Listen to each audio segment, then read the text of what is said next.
Lord Krishna Naman, Lord Krishna Naman to all of you, my all sweet dear student, प्यारे विद्यार्थियों।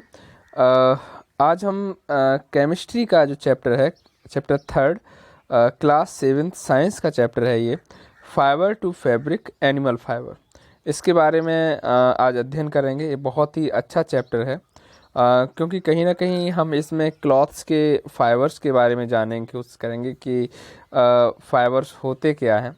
तो प्यारे विद्यार्थियों, फाइबर जो होते हैं, अगर हम फाइबर की बात करें तो fibre is a long narrow and flexible thread of natural और आर्टिफिशियल सब्सटेंस। तो या तो ये नेचुरल होते होंगे या तो आर्टिफिशियल होते होंगे, specially one that is use to make textile. हम इनका यूज टेक्सटाइल में करेंगे, और टेक्सटाइल तो आप जानते ही हैं, है ना। कपड़ों के जो मतलब जो बिजनेस होता है, कपड़ों का जो उद्योग धंधा होता है, उसे हम टेक्सटाइल इंडस्ट्री कहते हैं, है ना। तो it is the starting point of textile chain. तो ये जो फाइबर है, ये टेक्सटाइल चेन की स्टार्टिंग है। फाइबर में B obtain from plant, animals and various non livings और आर्टिफिशियल सब्सटेंस। बिल्कुल, ये नॉन लिविंग हो सकता है, से लिया बनाया जा सकता है, लिविंग से बनाया जा सकता है ना। This fibre are spun into a yarn. This yarn is woven और नीटेड इन टू फैब्रिक।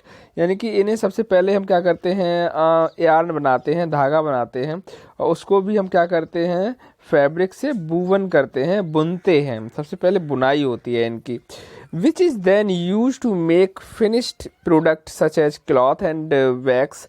तो इसके बाद हम इसके क्लॉथ बनाते हैं, बैग बनाते हैं। Fibre such as jute and cotton are plant fibre because they are often from plant. अगर जूट है, कॉटन है, इनसे अगर हमें फाइबर प्राप्त होता है तो उसे हम नेचुरल फाइबर कहेंगे। You have already studied about them, their property and source in previous classes. In this chapter, we'll know about animal fiber, their source and property. Fibers such as wool and silk are animals fiber because they are obtained from animal. We shall now study wool and silk in detail. So animal fiber, wool and silk. Hair of certain animal can also be used for making clothing material. Wool and silk are obtained from the animal. That's why these are called animal fiber or fiber from animal. यानी कि जो animals से हमें प्राप्त होते हैं, animal से प्राप्त कैसे होंगे, क्योंकि बहुत सारे ऐसे जीव हैं जिनके पास बहुत बड़ी संख्या में बड़े बड़े उनके हेयर होते हैं, और उनके हेयर को हम उनके हेयर से ही हम ऊन बनाते हैं, है ना। तो hair of certain animal can also be use for making clothing material. हमें क्लॉथिंग मटेरियल बनाने के लिए हम सर्टेन एनिमल्स का, अलग अलग एनिमल्स का हेयर यूज कर लेते हैं, जिनमें आपका सीप आ जाता है ना, गॉट भी आ जाता है, कैमल्स में भी देखा गया है, कभी कभी याक में भी देखा गया है ना प्यारे विद्यार्थियों। ठीक है, ओके। तो अब हम बात करते हैं वूल के बारे में। किसके बारे में बात करेंगे? वूल के बारे में। Okay, wool fiber are hair of wool yielding animals such as sheep, angora, rabbits, goat, alpaca, and even camels. The wool coat of these animals is called fleece. Fleece means जो अपर लेयर है, जो वूल प्राप्त की जाती है animals से, तो जब इनकी कटिंग करते हैं तो हम फ्लीस कहते हैं। क्या कहते हैं? Fleece. This coat keep their body warm in the cold season. ठंड के मौसम में ये जो फ्लीस है इसे गर्म रखने का काम करती है। Prehistoric mans use to cover their body which the skin of sheep और other animal to keep themself warm. तो बिल्कुल प्री हिस्टोरिकल समय में इनकी स्किन्स का यूज हम लोग भी करते थे। This perhaps gives them an idea to make yarn and fabric from their fiber covering. तो हम इनसे हमें सबको आइडिया आया कि हम इनसे धागा बना सकते हैं, है ना। बिल्कुल, चलो अब अपनी बुक्स पढ़ते हैं। wool is commonly obtained from hair of sheep, goat, yak, rabbit and camels. these animal are therefore called wool yielding animal. हम इन्हें कहते हैं क्या? वूल यील्डिंग एनिमल कहते हैं, यानी कि ऐसे एनिमल जिनसे हमें वूल प्राप्त होती है. ठीक है, ओके.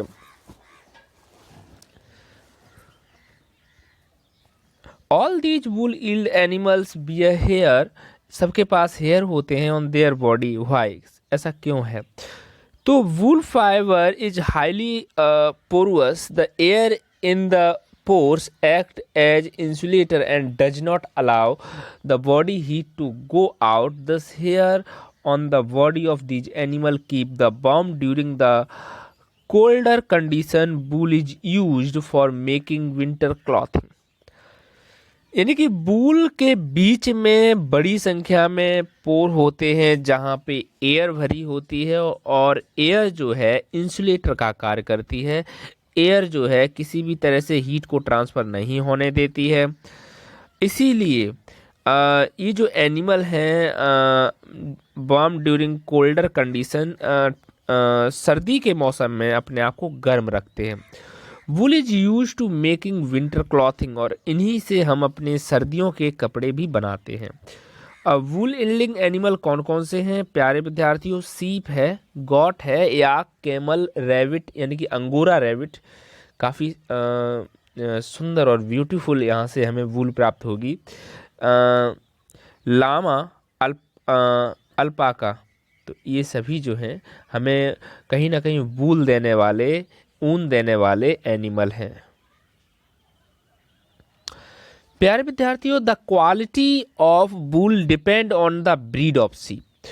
ऊन की क्वालिटी जो है भेड़ की ब्रीड पर, भेड़ की क्वालिटी पर डिपेंड करता है, भेड़ कितनी अच्छी ऊन देने वाली है. The quality of wool is judged on the basis of thickness, length, shine, strength and colour of the fibre.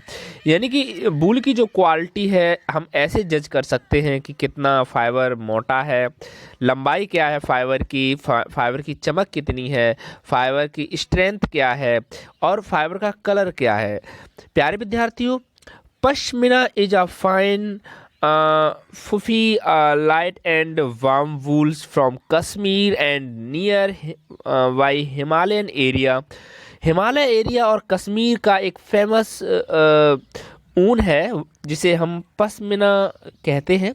Pashmina is fine, बहुत ज़्यादा फाइन है, हल्की है ना, सबसे ज़्यादा गर्म रखने वाली ऊन है. Pashmina is obtained from the under fur of cashmere goat. ये पश्मीना जो है बकरी से प्राप्त होती है. ये आपको याद रखना कि पश्मीना जो है ये भेड़ से प्राप्त नहीं हो रही है, ये कैश्मीर गॉट से प्राप्त होती है, बकरी से प्राप्त होती है, वो भी अंडर फर, है ना, निचली एरिया में जो उसके बहुत ज़्यादा सॉफ्ट यहाँ पे ऊन आपको प्राप्त होती है. There are 6 important wool yielding breeding of Indian sheep. भारत की 6 भेड़ों के नाम, यानी कि 6 ऊन देने वाली भेड़ों के नाम हम आपको यहाँ पे बताने वाले, उनकी ब्रीड बताएंगे और क्वालिटी ऑफ वूल बताएंगे. प्यारे विद्यार्थियों, हम ऊन को एक्सपोर्ट भी करते हैं, बाहर भी भेजते हैं. ठीक है, तो पहली ब्रीड है, आप इस टेबल में देखिए, पहली ब्रीड है वाखरवाल, जो बनाता है वूलन शॉल, जिसे शॉल बनती है. वाखरवाल से वूलन शॉल बनती हैं. लोही सुपेरियर वूल है, बहुत अच्छी वूल है लोही. नाली, जिससे कारपेट बनते हैं, कारपेट वूल भी कहते हैं, नाली जो है ब्रीड का नाम है. रामपुर बुशेयर, तो इससे ब्राउन फ्लीस प्राप्त होता है, और ये भी बहुत अच्छी, रामपुर बुशेयर एक अच्छी ब्रीड है. पटनवाड़ी हौसेरी जो है टाइप की वूल हमें देता है. मारवाड़ी जो है कोर्स वूल हमें देता है. प्यारे विद्यार्थियों, आपको ये याद करना है, बहुत सारे क्वेश्चंस आपको यहाँ से पूछे जाएंगे. अब यहाँ पे देखो, हमें ऊन कहाँ कहाँ से प्राप्त होती है. सीप और उसका बेबी कितना सुंदर है. याक, गॉट, एंगोरा गॉट से भी हमें प्राप्त होती है. अरेबियन कैमल, यानी कि अरब कंट्री में जो कैमल्स हैं उनसे भी हमें ऊन प्राप्त होती है. ट्रेंस camels, llama, alpaca, angora rabbit, cashmere goat, ये सभी के सभी जो हैं ऊन देने वाले हैं। प्यारे विद्यार्थियों, अब हम आपस में मिलकर एक एक्टिविटी कर लेते हैं। एक्टिविटी करना बहुत ज़रूरी है क्योंकि मेरे स्टूडेंट क्लास के सबसे अच्छे स्टूडेंट हैं, इसलिए एक्टिविटी करने में मेरी क्लास माहिर है। हर स्टूडेंट एक्टिविटी करते हैं, ठीक है। तो make a scrap book for wool yielding animal, mention their breeding and the quality of wool obtained from each of them। तो हमें यहाँ एक स्क्रैप बुक बनाना है जिसमें हमें ऊन देने वाले एनिमल्स को मेंशन करना है, उनकी ब्रीड बनानी है, क्वालिटी ऑफ वूल ऑब्टेन करके बनाना है। मतलब एक पेज पे आपको जो ये एक तरह से ये था, ये इस तरह से तैयार करना है, ब्रीड, क्वालिटी, ये सब बनाना है, ठीक है। चलो, search for the picture of wool yielding animal either from book or on animals or from internet, paste them in your scrapbook। अपनी स्क्रैप बुक में आप इनके पिक्स पेस्ट करेंगे। Also give some relevant information about each of them, इनकी जो informations आपको मिल सके internet से, आप वो हम यहाँ पे अपनी स्क्रैप बुक में लिखेंगे। Paste a piece of wool thread often from the respective animal। for this you may have to visit the wool market। आप wool market में भी विजिट कर सकते हैं, ठीक है। तो कहीं ना कहीं आपको ये एक्टिविटी करनी है। यदि आपके पास उपलब्धता है देन आप इसे करिए, नहीं तो आप इसे अपनी कॉपी पर ही, अपनी फेयर नोटबुक पर भी कर लें, खुद से नोट्स बना लें और डायग्राम रहने दें, ठीक है। चलो, फ्रॉम फाइबर टू वूल, हम कैसे एक फाइबर से वूल बना लेते हैं। कितना अच्छा क्वेश्चन है कि हम कैसे एक फाइबर को लेकर और वूल बना लेते हैं, है ना। चलो, in the following section you will learn about the journey of wool from the rearing of and breeding of wool yielding animal such as sheep to final finishing wool.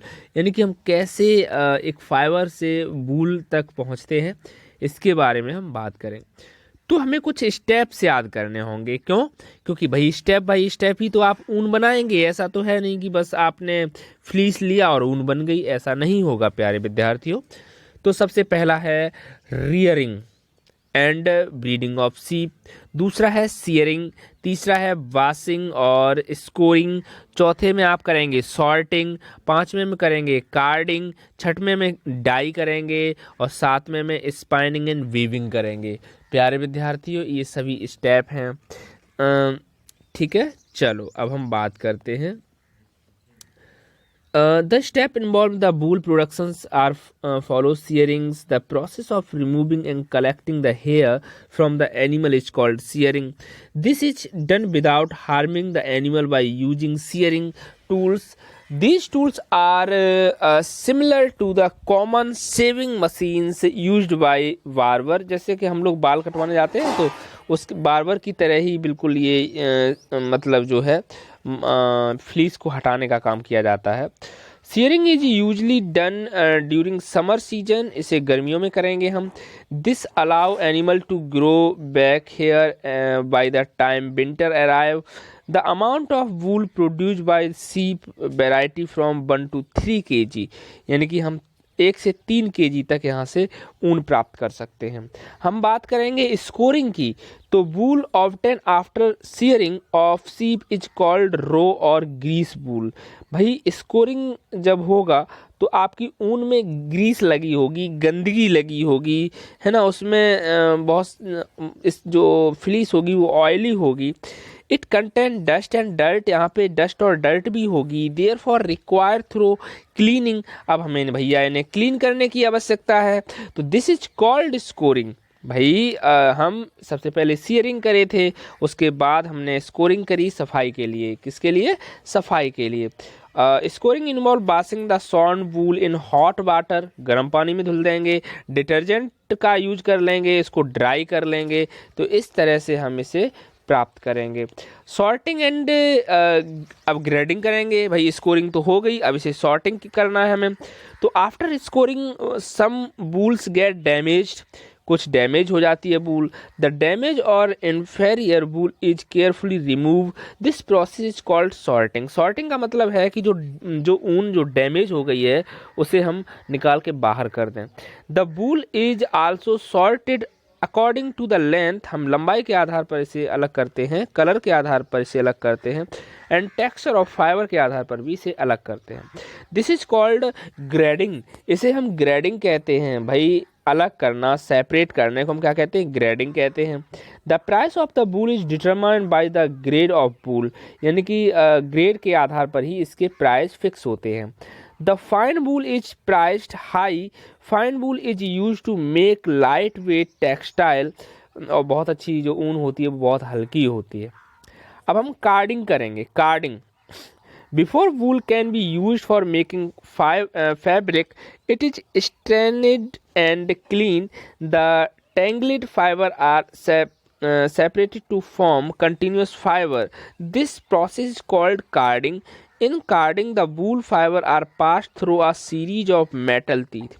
Carding में हम मेटल के बने हुए दांत जैसी structures होगी, वहाँ से हम इस ऊन को पास करेंगे। ठीक है। The woollen fibre are giving different colour using dye और केमिकल, उसके बाद हम इसे डिफरेंट कलर कर देंगे, और कलर करने के बाद हम इसकी बुनाई कर देंगे। क्या कर देंगे? इसकी बुनाई कर देंगे। बिल्कुल सही बात है। तो कार्डेड वूल इज, हम स्पाइनिंग करने वाले हैं, स्पाइनिंग और बीबिंग। ठीक है। तो carded wool is then stretched and twisted into thin yarn, इसे पतले धागे में हम मतलब यार्न करना, वो स्पिनिंग करना स्टार्ट करेंगे, बीबिंग करना स्टार्ट करेंगे। These thin yarn are spun and joint together to form a single strand of yarn. Woolen yarn is woven or knitting into fabric, which is then used to make finished products such as cloth and wax. तो हम इस तरह से हमने ये process complete किया है। ठीक है, चलो अब बुक से देख लेते हैं एक बार प्यारे विद्यार्थियों। रियरिंग एंड ब्रीडिंग ऑफ सीप, सबसे पहले हम रियरिंग करेंगे और ब्रीडिंग ऑफ सीप करेंगे। सीप आर हर्बीवोर्स, ये शाकाहारी होते हैं। And prefer leaves and grass, ये लीव्स यानी पत्तियां और घास खाते हैं।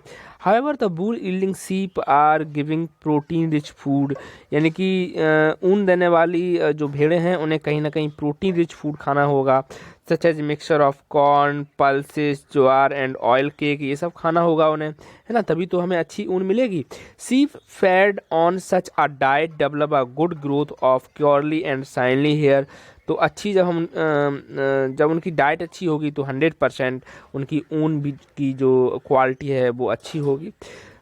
Depending upon the quality of wool require the sheep are selectively breed by choosing the parents of sheep with the desire character.